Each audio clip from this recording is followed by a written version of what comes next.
কিভাবে এলো, কেন এলো, হ্যাঁ,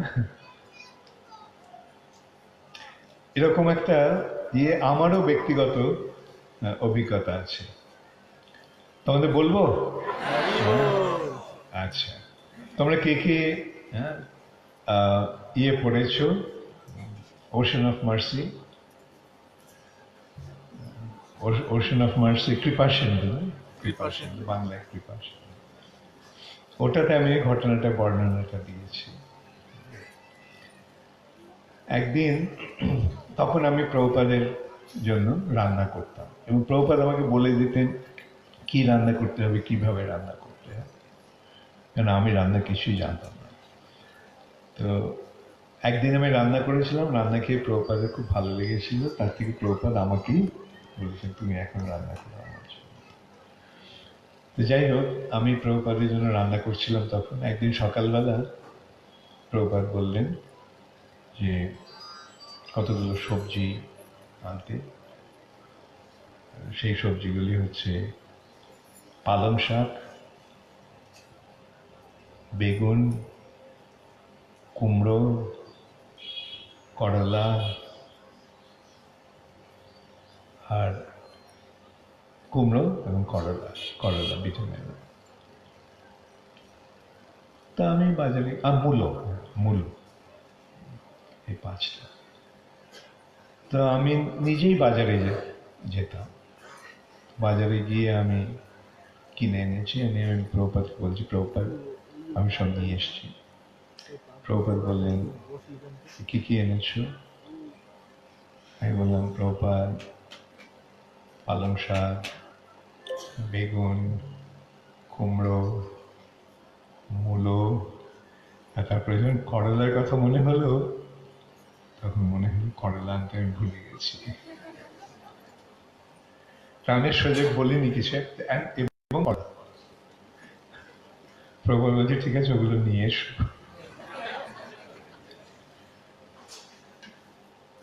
তা আমি তখন ভেবেছিলাম যে ওখানে আমাদের বৃন্দাবনে আমাদের গেস্ট হাউসে কানহাইয়া বলে একজন একটি ছেলে কাজ করতো।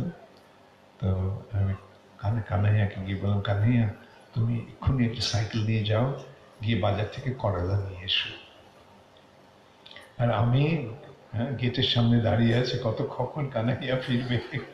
তারপর কানাইয়া ওই সব করলাগুলো সব সবজিগুলো নিয়ে প্রভুপাদের কাছে যাও। কিছুক্ষণ পরে কানহাইয়া ফিরে এলো, ফিরে এসে বলল যে সারা বাজারে করলা নেই।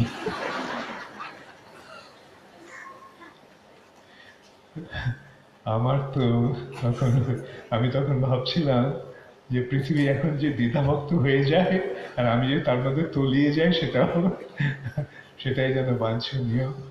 তো এইভাবে অত্যন্ত ভারাক্রান্ত চিত্তে আমি যাচ্ছি, ফিরে যাচ্ছি প্রভুপাদের রান্নার বাড়ি। যেতে যেতে যেতে যেতে আমি যাওয়ার পথে দেখি যে একটা করলা একদম টকটকে সবুজ, যেন গাছ থেকে সদ্য তুলে আনা হয়েছে। আমি করলাটাকে ঝাঁপিয়ে ধরে তুলে বুকে নিয়ে ভগবানকে ধন্যবাদ দিতে দিতে আমি তারপরে সমস্ত সবজিগুলো নিয়ে প্রভুপাদের কাছে গেছি। প্রভুপাদ আমাকে বললেন কিভাবে এগুলো কাটতে হবে দেখি, বলে দিলেন। প্রভুপাদ সকালবেলা তখন ম্যাসাজ নিতেন, প্রভুপাদ ম্যাসাজ নিচ্ছিলেন। আমি বললাম প্রভুপাদ বেগুনটা কিভাবে কাটবো, কুমড়োটা কিভাবে কাটবো? প্রভুপাদ এইভাবে কাটো, এইভাবে কাটো। তারপরে আমি যখন শেষে বললাম প্রভুপাদ করলাটা কিভাবে কাটবো? প্রভুপাদ আমার দিকে তাকিয়ে বললেন ও করলা। যেভাবে তিনি বললেন তার থেকে আমি বুঝতে পারলাম যে প্রভুপাদ সব কিছু জানেন কি হয়েছে। এরকম ব্যক্তিগত এরকম একটা ঘটনা আমার যেতে হয়েছে, যেটা অলৌকিক। কিভাবে যে করলাটা এলো, আর সেটি সারা বাজারে করলা নেই, কিন্তু আর এটা একদম তাজা গাছ থেকে তুলে আনা করলা।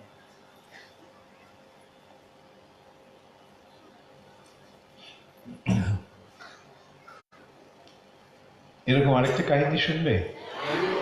এটাও আমি কবে 3 দিন আগে আমি এটা শুনেছি। আমার এক গুরু ভাই রামেশ্বর প্রভু, উনি রামেশ্বর মহারাজ, উনি লস অ্যাঞ্জেলেসের জিবিসি ছিলেন, উনি বিবিটি ট্রাস্টি ছিলেন। তখন প্রভুপাদ চৈতন্য চরিতামৃত সবে অনুবাদ করেছেন, আর উনি ভাবছেন যে চৈতন্য চরিতামৃত 1,00,000 কপি ছাপাবে, মানে ওটা 17টা ভলিউমে একটা সেট হচ্ছে চৈতন্য চরিতামৃত। তার মানে 1,00,000 করে এক একটা কপি, তার মানে 17 লাখ কপি ছাপাতে হবে। তো যে টাকা আছে ওতে তো 10,000 5,000 কপিও ছাপানো সম্ভব হবে, কি করে এতগুলো আমি ছাপাবো? আর ছাপানোটা হবে একটা খুব নামজাদা একটা কোম্পানিতে, ডাইনিপান, জাপানের সবচেয়ে বড় প্রিন্টিং প্রেস। এবং এভাবে উনি ভাবছেন কিভাবে করি, হ্যাঁ এভাবে চৈতন্য চরিতামৃত ছাপাতে চাইছি। তখন একজন এসে বলল যে মহারাজ, আপনার সঙ্গে একটা ছেলে দেখা করতে চাইছে। তো বলল যে কেন দেখা করতে চাই? বললো কিছু ডোনেশন দিতে চাই। তো ভেবেছি ডোনেশন কত, আর বড় জোর $1,000-2,000 দেবে ডোনেশন। তো ছেলেটি এসছে, অল্প বয়সে, 26-27 বছর বয়স ছিল, সুটকেস। তো এসে বলছে যে এটা আমি আপনাকে দিতে চাই মন্দিরের সেবার জন্য। তো জিজ্ঞাসা করলো তুমি কি আমাদের মন্দিরে আসো?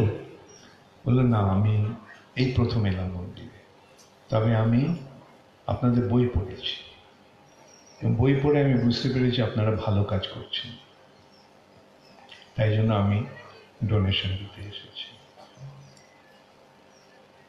তো ঠিক আছে, তো জিজ্ঞাসা করেনি কত। ঠিক আছে, বুঝতে পেরেছি ভালো অ্যামাউন্টই আছে, কিন্তু কত অ্যামাউন্ট আছে সেটা, হ্যাঁ একটা সুটকেসের মধ্যে ইয়েটা আছে, বুঝেছি কেউ মধ্যে কিছু টাকাগুলো আছে, এটা সুটকেস মানে ব্যাগ। তো যখন চলে গেছে তখন দেখে সব $100 বান্ডেল। ওর সঙ্গে সঙ্গে ইয়েকে ডাকলো, যে ক্যাশিয়ার, ও ঘুমিয়ে পড়েছিল, অ্যাকাউন্টেন্ট, ওর নাম মহেন্দ্র প্রভু। ওর কাউন্টিং, ওখানে টাকাগুলো নোটগুলো কাউন্টিং করার মেশিন আছে, বলুন তুমি মেশিনটা নিয়ে এসো। তো এসছে, মেশিনটা নিয়ে দেখেন গুনে দেখলো যে $250,000, $250,000।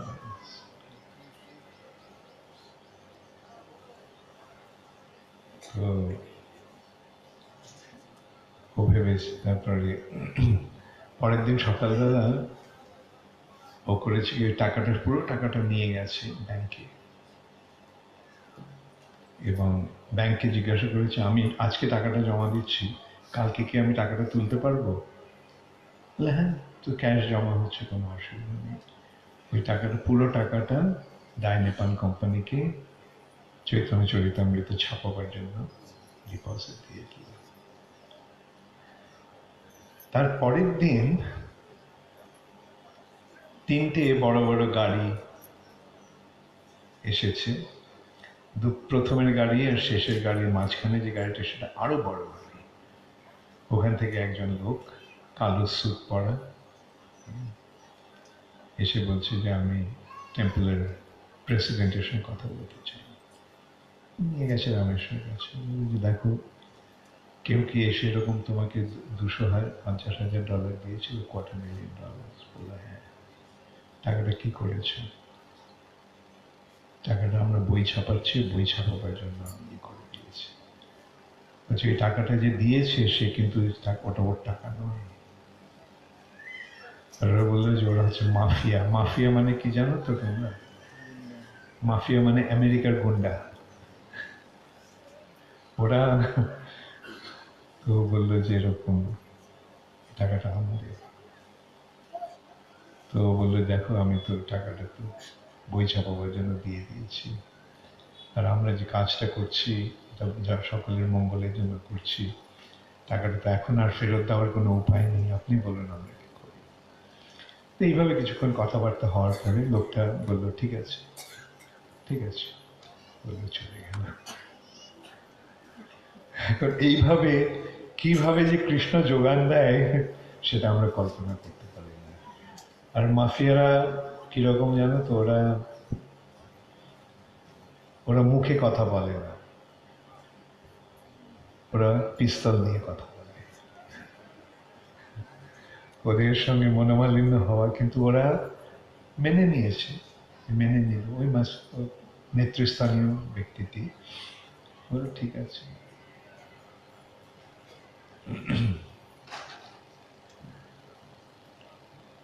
এর থেকে আমরা বুঝতে পারছি যে ভগবানের সেবা যখন আমরা করি তখন ভগবানই জুগিয়ে দেন। কিভাবে যে জুগিয়ে দেন সেটা আমরা আমরা বিচার করে বলতে পারবো না। আমি যদি শিক্ষাটা এইভাবে যদি এটা আমরা বিচার করি, তোমাদের কাছে আমি জিজ্ঞাসা করব, ভগবান আছেন? ভগবান সবকিছু জানেন? ভগবান সবকিছু করতে পারেন? ভগবান যদি কিছু চান তিনি সেটা করতে পারেন?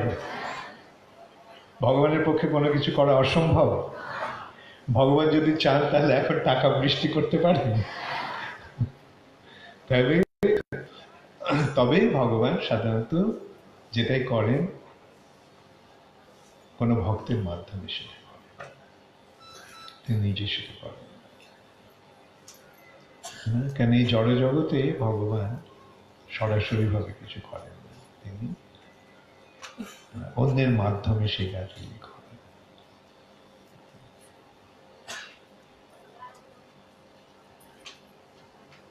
যাই হোক, আজকে তো এতক্ষণ আমি মন্দিরের কথা বলতে গিয়ে নানা রকম কথা বললাম। তাহলে বিশ্বাস হলো যে ভগবানের জন্য যদি আমরা কিছু করতে চাই তাহলে ভগবানই আমাদেরকে, ভগবান যদি মঞ্জুর করেন তাহলে নিশ্চয়ই ভগবান সেটা করবেন।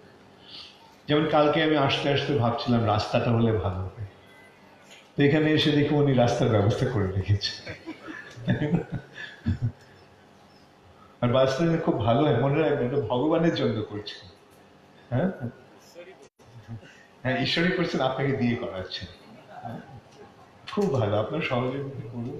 যেটা আমরা বলছিলাম যে আমরা, হ্যাঁ, যেমন পিনাকি, ওকে নিজের স্বার্থের জন্য কিছু করছে তো, এখানে এসছে, লোকেরা ডেকেছে এখানে আপনি আসুন, এখানে কিছু আমাদের সাহায্য করুন, ভগবানের বাণী প্রচার করুন।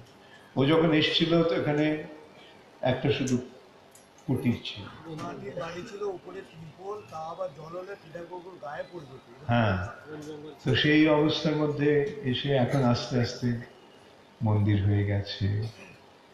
এখন পিনাকে নিজের কিছু আছে টাকা পয়সা না, ও এসেছে আর আপনারা সবাই এসে গেছে ওকে সাহায্য করার জন্য। এইভাবে ভগবানের কাজটা সম্পাদিত হয়। আর ভগবান কার মাধ্যমে তার কার্যগুলি সম্পাদিত করেন? ভক্তের মাধ্যমে। যেমন তোমার যদি কোনো গুরুত্বপূর্ণ কাজ থাকে, তুমি সেটা কাকে দিয়ে করাবে? হ্যাঁ, আপনজনকে দিয়ে করাবে না, নিজের লোককে দিয়ে করাবে না? ঠিক তেমনি ভগবান তার কাজগুলো তার নিজের লোক দিয়ে করান। এইটাই ভগবানের বৈশিষ্ট্য, ভগবানের কার্যকলাপের বৈশিষ্ট্য। যেমন চৈতন্য মহাপ্রভু বললেন, পৃথিবীতে আছে যত নগরাদি গ্রাম সর্বত্র প্রচার হইবে মোর নাম। তিনি একটা ভবিষ্যৎবাণী করলেন। আচ্ছা, এই ভবিষ্যৎবাণীটা কি একটা সাধারণ ভবিষ্যৎবাণী? পৃথিবীর সর্বত্র, হ্যাঁ, ভারতের যে ভগবত তত্ত্ব জ্ঞান, ভগবত ভক্তির পন্থা,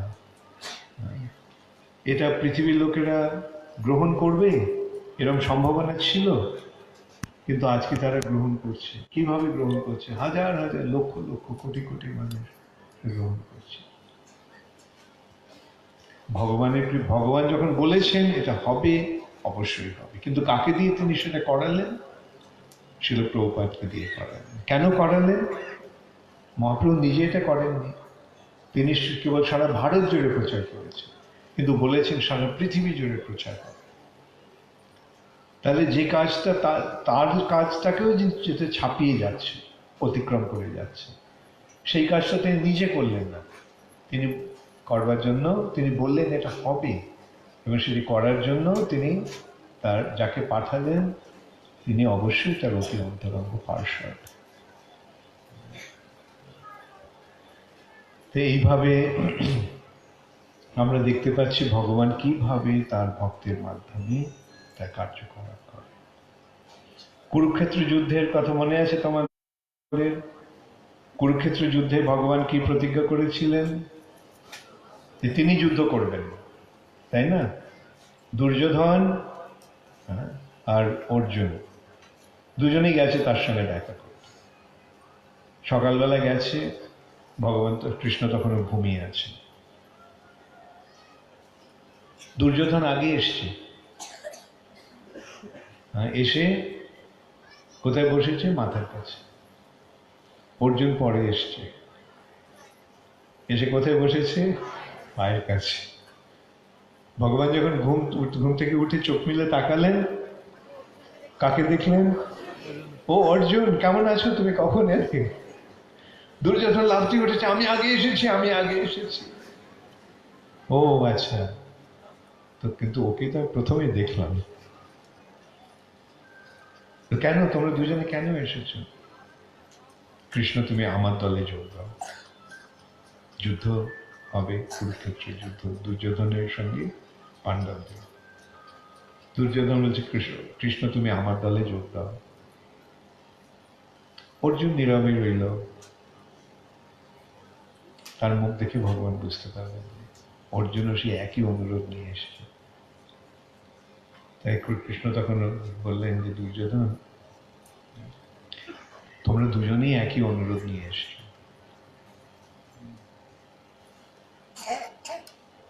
তা এখন তুমি বলো আমি কি করি।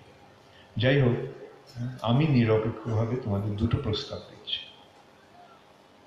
আমার সমস্ত নারায়ণী সেনা একদিকে থাকবে, আর অন্যদিকে আমি থাকব, কিন্তু আমি কোনো অস্ত্র ধরব না।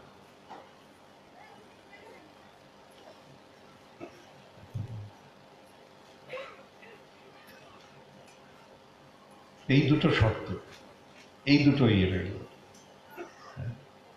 হয় আমাকে পাবে, না আমার সৈন্যকে পাবে, কিন্তু আমি যুদ্ধ করব না।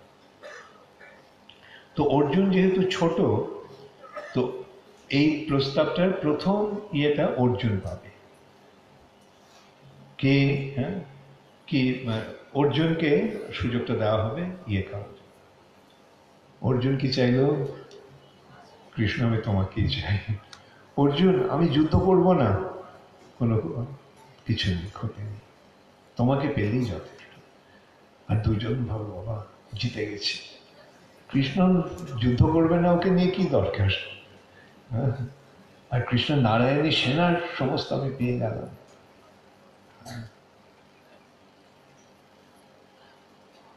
এখন এইটাই হচ্ছে ভক্ত আর ভগবানের পার্থক্য।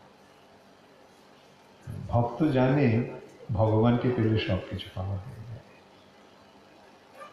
আর অভক্তরা যেহেতু ভগবানকে মানে না, তারা ওই জড় বিচারের পরিপ্রেক্ষিতে সবকিছু দেখে। একলা কৃষ্ণ তাও অস্ত্র ধারণ করবেন, ওকে নিয়ে কি দরকার, তার থেকে চলো দুই অক্ষৌহিণী সৈন্য পেয়ে যাচ্ছে, এটাই বড় ভালো হল। এখানে ভক্ত আর অভক্তের দৃষ্টিভঙ্গির পার্থক্য।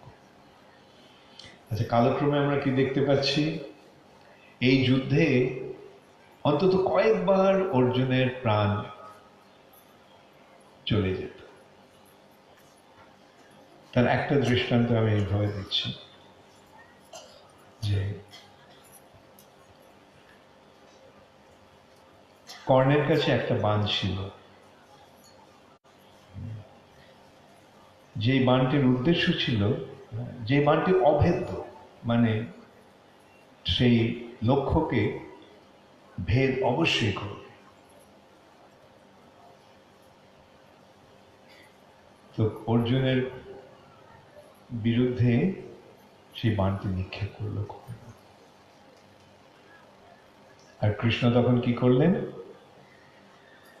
পায়ের চাপে রথটাকে দাবিয়ে দিলেন, আর সেই তীরটা এসে অর্জুনের মুকুটটা নিয়ে চলে গেল। অন্য কেউ এভাবে রক্ষা করতে পারত অর্জুনকে? জয়দ্রথ বধের সময় অর্জুন প্রতিজ্ঞা করল, যেহেতু জয়দ্রথের জন্য পাণ্ডব সৈন্যেরা, পাণ্ডব সেনাপতিরা চক্রব্যূহ ভেদ করতে পারেনি, যার ফলে অভিমন্যুকে 7 মহারথী হত্যা করেছে। অর্জুন প্রতিজ্ঞা করেছিল, কালকে সূর্যাস্তের আগে আমি জয়দ্রথকে বধ করব। যদি না করতে পারি তাহলে আমি আগুনে প্রবেশ করে প্রাণ বিসর্জন দেব। আর এদিকে দ্রোণাচার্য ঠিক করেছে সমস্ত শক্তি দিয়ে জয়দ্রথকে রক্ষা করতে হবে। যদি জয়দ্রথকে রক্ষা করা যায় তাহলে বাস অর্জুন দিনান্তে সূর্যাস্তের পর অর্জুন আগুনে প্রবেশ করে প্রাণ ত্যাগ করবে। যুদ্ধ প্রায় শেষ হতে চলেছে, আর কিছুক্ষণ করতে পারলেই ব্যাস জয়দ্রথকে রক্ষা হয়ে গেল। অর্জুন প্রতিজ্ঞা ভঙ্গ করতে পারবেন না, প্রাণ দেবে। কৃষ্ণ কি করলেন? সুদর্শন চক্র দিয়ে সূর্যকে ঢেকে দিলেন।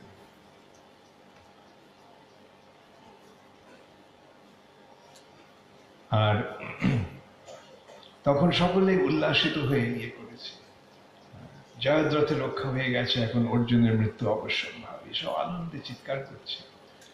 আর সেই সময় যে ওদের যে এই যে অনবধানতা, সবাই অন্যমনস্ক হয়ে গেছে, সবাই আনন্দে হয়ে গেছে, জয়দ্রথকে রক্ষার আর সুযোগটা তারা হারিয়ে ফেলেছে। সঙ্গে সঙ্গে কৃষ্ণ কি করলেন? সুদর্শন চক্রটাকে সরিয়ে দিলেন, সূর্য প্রকাশিত হলো, অর্জুন বাণ নিক্ষেপ করলো, জয়দ্রথের মাথাটা সেই বাণ কেটে নিয়ে চলে গেল হিমালয়ে, যেখানে জয়দ্রথের বাবা তপস্যা করছিল। শর্ত ছিল যে জয়দ্রথের মাথাটাকে শরীর থেকে করবে, ছিন্ন করে মাটিতে ফেলবে, সঙ্গে সঙ্গে তার মাথাটা শত শত খণ্ডে বিভক্ত হয়ে যাবে। সে অর্জুনের বাণ কি করলো? সে জয়দ্রথের মাথা নিয়ে তার বাবার কোলে ফেললো, আর হঠাৎ এইভাবে একটা কি পড়লো দেখে উঠে পড়েছে, মুন্ডটা মাটিতে পড়ে গেল জয়দ্রথের, সঙ্গে সঙ্গে তার বাবার মাথা শত শত ভাবে বিভক্ত হয়ে গেল।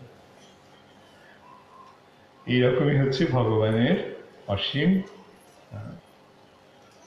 কৃপার হাত। এখন কৃষ্ণ যদি না থাকতো তাহলে এইভাবে সম্ভব হতো না। অতএব কৃষ্ণর অস্ত্র ধরুক আর না ধরুক তাতে কিছু যায় আসে না, কৃষ্ণ সঙ্গে থাকলেই হলো। আর কৃষ্ণ তো আছেই আমাদের সঙ্গে, অন্তর বহির অবস্থিত। তিনি আমাদের অন্তরে রয়েছেন, তিনি আমাদের বাহিরে রয়েছেন, দুইভাবে তিনি বিরাজমান। ইত নৃসিংহ পরত নৃসিংহ, বহির নৃসিংহ হৃদয়ে নৃসিংহ, নৃসিংহমাদিম। অতএব সর্বান্তঃকরণে পূর্ণ বিশ্বাস নিয়ে ভগবানের আশ্রয় নাও, এবং এটা আমরা হলফ করে বলতে পারি যে এতে তোমার সর্বাঙ্গীন মঙ্গল সাধন হবে। নিষ্ঠা সহকারে ভগবানের নাম কীর্তন করো, জপ করো। প্রভু কহে কহিলাম, প্রভু মানে শ্রী চৈতন্য মহাপ্রভু। প্রভু কহে কহিলাম এই মহামন্ত্র, ইহা সবে জপ গিয়া করিয়া নির্বন্ধ, ইহা হইতে সর্বসিদ্ধি হইবে তোমার, সর্বক্ষণ বল ইথে বিধি নাহিয়া। মহাপ্রভু বলছেন, হ্যাঁ, নিরন্তর এই হরে কৃষ্ণ মহামন্ত্র কীর্তন করো, তার ফলে সর্বসিদ্ধি হইবে তোমার। হরে কৃষ্ণ। তো প্রথমেই কেউ আমি শুনেছিলাম, আমি যখন জিজ্ঞাসা করলাম তোমরা এখন কি করতে চাও, তোমরা বলেছিলে কীর্তন শুনতে চাও। ঠিক আছে, তো আমি প্রথমে শুরু করতে পারিনি, তবে শেষে একটু কীর্তন করে আমরা শেষ করবো।